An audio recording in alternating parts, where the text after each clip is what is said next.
When I started drinking, I'd always drink to get plastered. When I was living on my own, I had freedom to do whatever I wanted, so I was hiding it from everyone. I ended up losing my ass, ended up having to go bankrupt. My liver would nowhere, I got fatty liver, my blood pressure was through the roof, something with my spleen. Things were just going bad. I think I'd just lost control. Everything that were going on was based around cocaine. I felt like I was working for cocaine. I'd become a recluse. I'd lost my daughter, her mum. I was living at my parents'. I got kicked out of my family home at the end of 2017. And then I just kind of made a decision just to go all in then and just sniff myself to death. £500 a week I was spending on drugs, doing it every day, cocaine. It put me onto a psychiatric ward. I had a massive mental breakdown.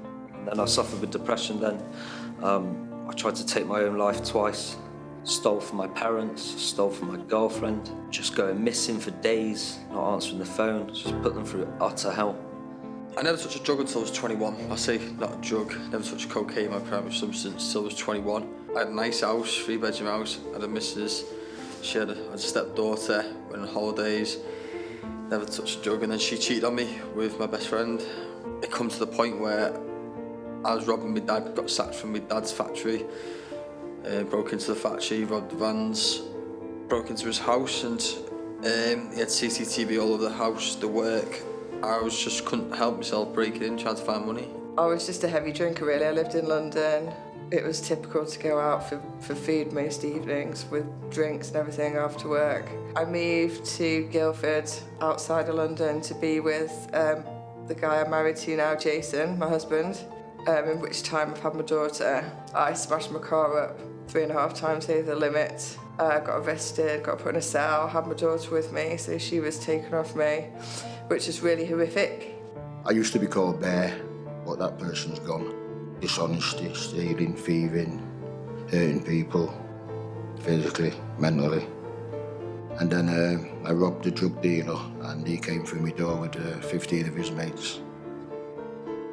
Set about me, took stuff, lost my family. My fiancée had had enough. So that was the start of my fight. Get clean, get my family back. I started drinking when I was quite young, and then I had 5 children, and my little children went to live with the dad. I felt lost without them, and I had nothing to really get up for anymore. I didn't want to be here anymore, and I didn't care what happened to me, to be honest. I was doing silly things, going out in the middle of the night and sleeping in fields. I just didn't care anymore. Before I knew it was drinking during the day. In the mornings, before work, coming home. The doctor tried controlled drinking. That don't work with an alcoholic. Whatever's there, you're drinking, whatever's there. I was having seizures because I tried stopping on my own. I'd had a seizure in front of my son. I ended up having a blood test in the morning. By the night time, the hospital phoned me and said, you need to get in now. Got really bad towards the end. It was about 2 years ago. I literally started to inject, which I said I'll never do, because it killed my brother. It was in and out of hospital. My mum thought it was actually benzos that I was having seizures from, but it was because I actually overdosed. They say that you've got to hit rock bottom, and my rock bottom was my lad looking up to me, rolling his eyes up into his head, saying, well, I thought you weren't going to sleep. I always say like it was kind of an epiphany, and I just decided that I had to give life one more go.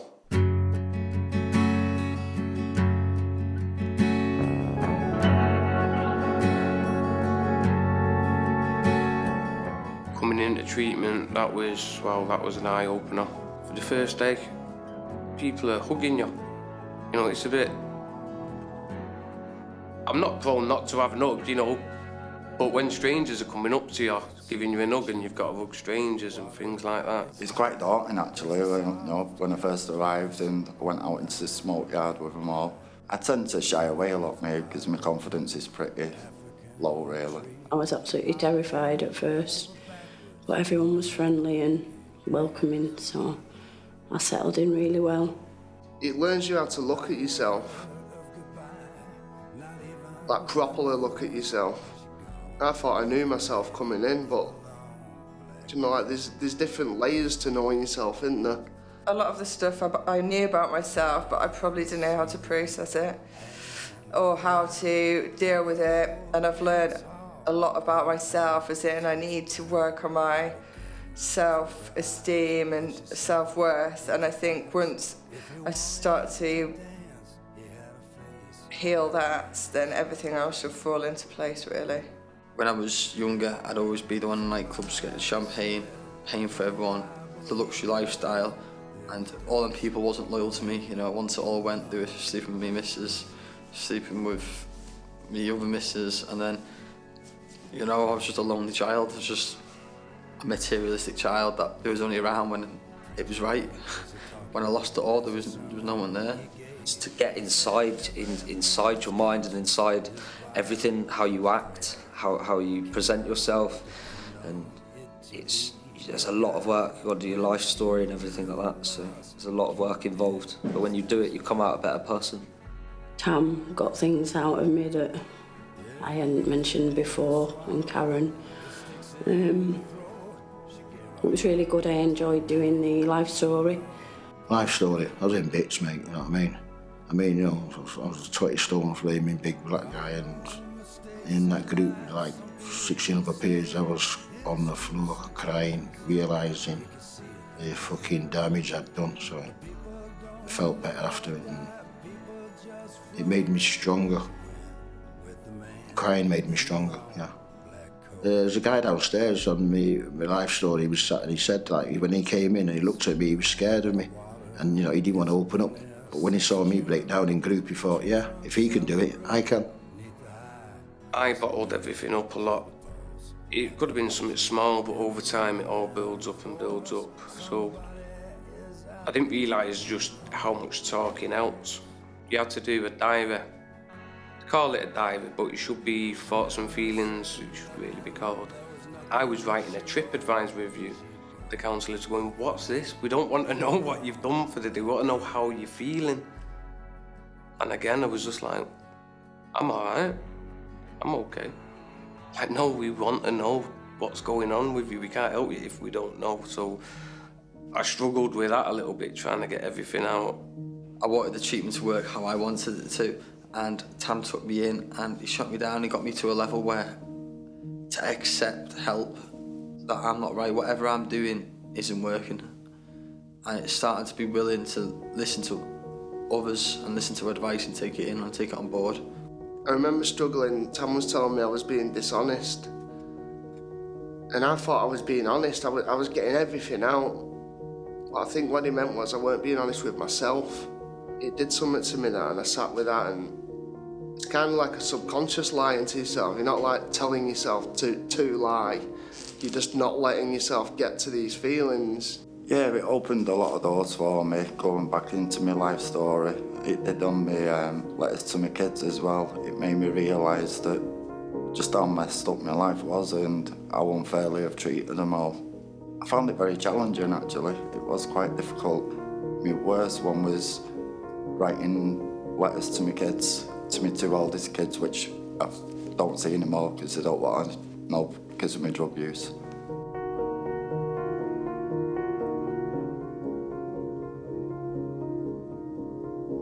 For me, the toe tag,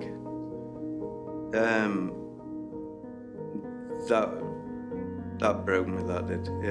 I did it with my niece, and I've got a good bond, a special bond with my niece, and it said, what would your niece say at your funeral if you was to die? What would you think she'd say? And you had to write it down and read it out. Well, it's doing it now. That broke me. And that was a massive turning point, thinking what I'd leave behind and how it'd make them feel. It was very hard, that. It was something along the lines of, Uncle Ali taught me so much, taught me how to cross the road when I was a kid. We were like best friends. Why did you pick alcohol over me? It's something. Did you call it a eulogy? I had to write it from my mum's perspective. That was hard. I don't want to cry again. Yeah, that was really tough. Really tough. The thing where I noticed the most change was the, what's it called, the grievance letters. At the end, I got a letter from my brother that really hurt me. He said, "I blame you for my depression and my problems." And that really hurt me, that. It got me upset. You know, maybe it's true. I don't like to think that I'm solely responsible, but I played a big part in upsetting him. And then I told Karen, I'm having nothing to do with that, I don't want it, I don't want to let you keep it. And then I went home and I sat in my feelings again. And I don't know, that was when I noticed that I'd changed, because normally I'd have flown off the handle at that and I'd have flipped out. For me, my turning point was the letter to my oldest lad. He's Macaulay. He's 22 now. That was very difficult because I had to go into detail, obviously. Before I came into treatment, I tried making amends with him and explaining to him, but his reaction, he just turned around and said to me, he said, "How you get a double in life?" He said, "Well, I think you've got me mixed up for somebody else." He went, "'Cause my dad died years ago," and that was just like a dagger through the heart, really. Yeah. I had to write a letter to my son, and how I'd not been there for my son as much as what I should have done. I could have been at his football games because I wasn't there when he'd scored a goal. If he'd turned around, it wasn't me who was cheering him on. I would have been at home drinking a can of beer. And my letters to my children, which I read out in group. My children have listened to the letters now that I read. So they do understand where I was and what I was doing here. They are well aware of that. When I first come in, I couldn't take criticism. I'd pretend I could, but inside I had this arrogance where I ain't going back and speak to them. But after the second week, I really took it on board and I realised what positive and negative is about. It's learning on your negative behaviours. And ever since I've took it on board, every week what my negative is, I've learned on that negative. I used to isolate a lot, I'm not isolating no more. I'm socialising with peers, which I never did in the first week. And I'm grateful for that because I'm happy now, if I'm honest. Positive negs in group used to get angry. Angry. And then when I went to Star, they did a surprise party for me, which was like unprecedented, never happened before. And it had goodbye, Mr. Angry, welcome, Mr. Recovery, which was quite nice, filled up like I usually do. Writing my life story, because I was just saying to somebody actually downstairs, it's like a weight's been lifted when you finished it. And the significant part really is just learning more about myself, really. The thing that I just regret the most is, the car smash, basically, and just putting my daughter's life in danger. So yeah, that was pretty tough.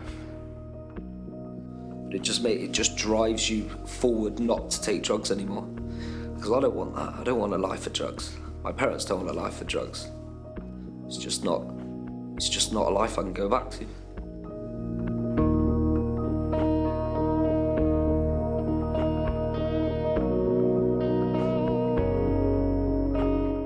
Things are amazing with my family. They've always supported me through everything. I feel brilliant now. Things are coming together. They don't have to worry. They must have been constantly worrying about me. Now is my chance. I've got a chance to wipe the slate clean, fresh piece of paper or however you say it, and just rewrite my life, just go from here. I've got a better relationship with my daughter than I ever had. I used to always say I don't want to be a weekend dad. But I've got a great relationship with her and her mother as well. It's calm, and it's equal. and we communicate. My mum put it in, at Christmas, we all went to her house for Christmas, me and my mum. And like my mum sat there, she said, "Now I've got my son back now," you know what I mean? So it's like, I want to be that person after she's got back, you know what I mean? I mean, it's not exciting, it's not flaming like, you know, it's not... Like, I like to live on the edge. I used to live on the edge. I used to live on the edge all the time. Everything had to be on the edge, you know what I mean? But it's clean, it's serene, it's nice, you know what I mean? It's good. It's eye-opening. Everything's changed with me. I used to think rehab, there's no way I'm going to rehab, no way. But I've learnt so much from coming here, how to be a better person. And yeah, my children are so much happier now and proud of me. Mum and Dad's, my relationship with them is really good, and with Dean, my partner now, my family's getting back together again, and I've made some amazing friends. I'm not religious, but it's like your sin's been washed away. They say it's a road to recover, but I've come out with a blank canvas. I've got that many roads I can go on of looking at peer mentoring now to help people who's in my situation, with my experiences. And I'm looking at volunteering in other avenues as well, just to try and give something back. For me, it's feeling really positive. I'm just really enjoying just being able to put my head down at the night without having to use and wake up in the morning, wake up to my little lad, be able to see him smile, which feels great. I value that very much, my family. They've always meant a lot to me, family. Even when I was using, I still had a lot going on in my head about family. I just weren't strong enough to put the drugs down. I've calmed down a lot. It's helped my mental health a lot. Trust isn't going to come overnight with my mum and dad. I've got to build that trust. But I'm building bridges with them. I'm speaking to them every night. We're not arguing. It's gained that faith for me, that hope of, you know, my dad's can have his son back. Yeah, I've still got a husband, just, and Daisy's still there. It's good, it's humbling, and it's nice to be surrounded by like-minded people. I've learnt tools to tackle not to take drugs. As in keep in contact with the friends that I've made in this treatment centre will be vital to my recovery. Mental health and drugs, they don't go well together at all. And one thing for me to survive, I can't take drugs again. I can never drink or touch a drug again. So just make my family proud, make my girlfriend proud, get back to work. Obviously, I want to do some volunteering, so I need to give back to the programme that's helped me so much. Ever feel kinda down and out, you don't know just what. I think the first one that jumps out is Daryl. The countless hours I spent with him in the office, just chewing his ear off. Daryl, for being such a great caretaker. Thanks to Daryl and Leslie and Carl and anyone else who I've forgotten who've been amazing. I'd just like to say a big thank you to Tam, Karen and Sue. I'd like to thank Cameron and Tam for all the hard work they've gave me. I want to say thank you to Carol and Tam for all the work you put in and the whole rehab. Thank you. I'd also like to thank Sue for helping to build my confidence up in Star. I'd like to thank the counsellors for everything they've done for me. I've mentioned Tom before, he gave me back my life, you know what I mean? Thank you to Tam for tearing my soul out and putting it back in. Sue here, Sandra, Paul, Carl, Eric. Sue as well. Sue helped me a lot at the end in secondary. My peers just as much as the staff, really. I'd like to thank all my peers and all the great people I've met. Everybody I've met, you know what I mean? They're all good, decent people. Yeah, I'd like to say thank you to the whole of Acorn for what they've done for me. And I've got to give my GP a good shout out as well, because he's stuck by me through everything as well. My daughter and her mum and my parents and my brothers, just everybody who supported me. And I'd like to say a big thank you to all my children, William, Abby, Beth, Ella and George, and my mum, my dad and Dean for supporting me through all of this. Thank you. Yeah, I'd like to thank Carla for staying by me, my mum. I was always a little boy, I could never do wrong in her eyes, but I did wrong. I'd also like mostly to thank my mum very much for putting all the hard work in and looking after my son so I could be here to do this. I just want to say thank you to my dad, my mum, my sister, my nan, granddad. You've all been there for me through these hard times. I've realised through my addiction, friends come and go, but family have always stayed by my side, and I'm grateful for that. Thank you, Mummy and Ian, for rescuing me when I desperately needed it. I really appreciate it more than anything. I'll forever be grateful. My mum, dad, brother, sister, who were there. My niece and nephews, my close friends. Just want to say thank you to my mum for sticking by me, for my dad for sticking by me, my girlfriend as well. Thank you, everybody. Nice one. Could you call on Lady Day? Could you call on John Coltrane now? 'Cause they'll wash your troubles, your troubles, your troubles, your troubles, your troubles, your troubles, your troubles, your troubles, your troubles, your troubles away. They'll wash your troubles away.